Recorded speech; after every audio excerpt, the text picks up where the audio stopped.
नमस्कार, मी प्रमोदिनी दत्तात्रय भोसले, गाव सरकोली. आमच्या गावात दारूबंदी पाहिजे आम्हाला, कारण सगळ्या महिला मानसिक, शारीरिक आणि आर्थिक दृष्ट्या सगळं त्यांचं नुकसान व्हायला लागले. बायका दिवसभर लोकांच्या शेतात कामाला जातात, आले की त्यांच्या नवरे पैसे घेण्यासाठी मारतात, त्यांना कुठलंच हे नाही. 10-15 वर्ष झालं चालूच आहे. कोरोनापासून जास्ती प्रमाण वाढले ह्याचं. आज आम्ही पोलीस स्टेशनला मोर्चा घेऊन आले, सगळ्या ज्या दारू पितात त्यांचे नवरे ते सगळे घेऊन आले. दारूबंदी पाहिजे आम्हाला फक्त गावची. सरांनी घेतले निवेदन, ढगे सरांनी ते सांगतील. ज्योती महावीर खरात ही माझे मिस्टर खूप दारू पितात. त्यांना 25 वर्ष झालं व्यसन आहे आणि ती रोज मारहाण करतात. कामावरून आले का घरात काय बनवू देत नाहीत, खाऊ देत नाहीत, लेकरं बाळ अशी दिसदाड्या हिंडतात. मग ह्या माणसाला काय करायचं? व्यसन दारूबंदी झालीच पाहिजे. आणि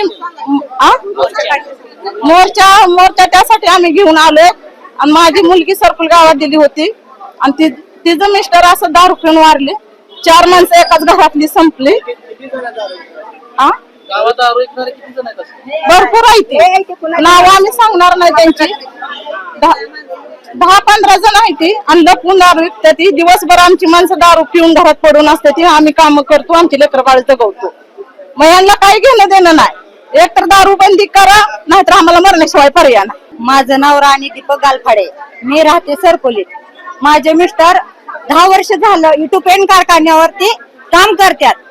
त्यांना भरपूर पेमेंट पण आहे कारखान्यावर, पण त्यांनी पगार ते व्यवस्थित ठेवत नाहीत जपून आणि दारू पिऊन उद्ध्वस्त करतात.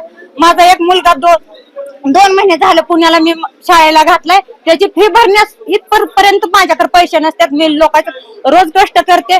ते कष्ट केलं तरी ते आम्ही घरी आणून खायचा प्रयत्न केला तरी माझे मिस्टर खाऊ देत नाहीत. रात्रून रात्र दावा आणतात, पास घेतात, औषध पेतात. ह्याच्यामुळे मला मानसिक त्रास होतो. मी रात्रभर झोपत नाही.